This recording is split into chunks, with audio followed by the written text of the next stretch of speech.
오늘 시장의 시선은 모두 CES로 쏠렸습니다. 여러 빅테크 기업들이 첨단 기술을 공개하면서 AI 붐이 계속될 것이라는 점이 부각되자 기술주들은 강세를 이어갔습니다. 뿐만 아니라 연말에 눌려있던 투자 심리가 연초 들어 개선되면서 전반적으로 시장 분위기가 살아나고 있는 모습인데요. 1월 효과가 나타난 것 아닌가 싶습니다. 그럼 마감상 확인해보면 오늘 다우지수는 1% 가까이 오르면서 처음으로 49,000선 위에서 마감했고요. S&P 500 지수도 0.62% 오르면서 사상 최고치 경신해냈습니다. 나스닥 지수 역시 0.65% 오름세 나타냈습니다. 빅테크 기업들은 일부 희비가 엇갈렸지만 대부분 강세를 보였습니다. 어제 젠슨왕 CEO는 CES 기조연설에서 여러 신기술과 제품을 공개했죠. 엔비디아는 자체 개발한 자율주행차 플랫폼인 알파마요를 공개하면서 이 메르세데스 벤츠와 협력해서 이 기술이 탑재된 모델을 1분기에 선보인다고 밝혔고요. 또 차세대 AI 칩인 베라 루빈도 양산에 들어갔다고 전했습니다. 이 소식에 엔비디아 주가는 장 초반 상승했는데 이후 미국 정부가 엔비디아의 H200칩 수출 승인 작업을 진행 중이지만 승인 시점이 정해지지 않았다는 소식이 나오면서 주가가 하락세로 돌아섰습니다. 또 오늘 빅테크 중에서는 아마존이 가장 크게 올랐는데요. 어제 알렉사 플러스 웹 버전을 출시한 데 이어서 아마존도 자율주행 개발을 가속하고 있는 것으로 알려지면서 주가가 3% 넘게 올랐습니다. 다만 이에 따라 구글 웨이모가 타격을 받을 수 있을 것이라 보이면서 알파벳 주가는 1% 가까이 떨어졌고요.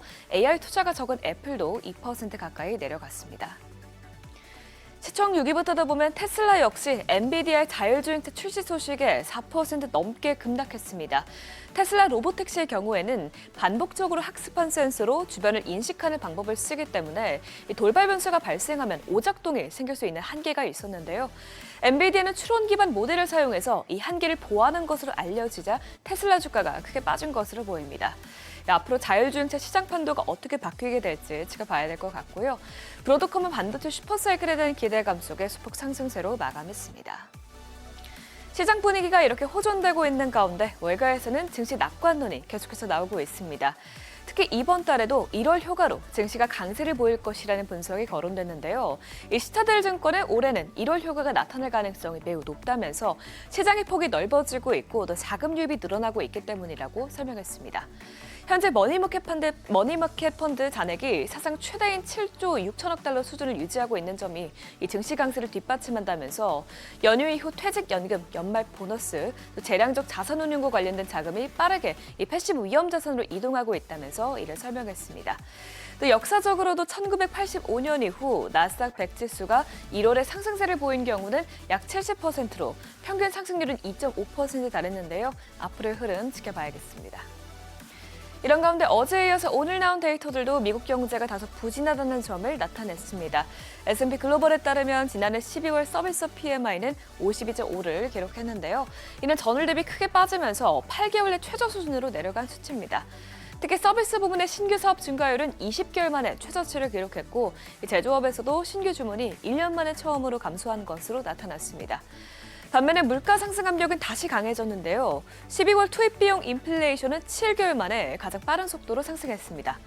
이렇게 경기 둔화가 이어져도 인플레이션이 잡히지 않으면 연준위원들의 추가 인하에 신중한 태도를 보일 수 있어 주의해야겠습니다. 실제로 간밤 토마스 바킨 연은 총재는 추가 인하에 대해서 매파적인 발언을 내놨는데요. 이에 국채금리도 상승세를 보였습니다. 간밤 10년물 금리와 2년물 금리 모두 소폭 상승세로 마감했습니다. 전반적으로 시장의 위험자산 선호 심리가 살아난 가운데 지정학적 갈등으로 안전자산도 최근 같이 오르고 있습니다. 특히 월가에서는 여전히 금이 올해 상승세를 이어갈 것이라는 낙관론을 내놓고 있는데요.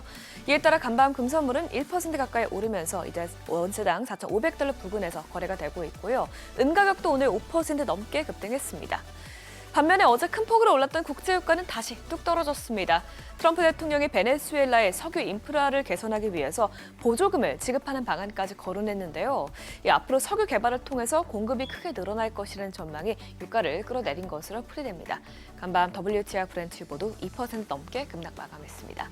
지금까지 굿모닝 마켓이었습니다.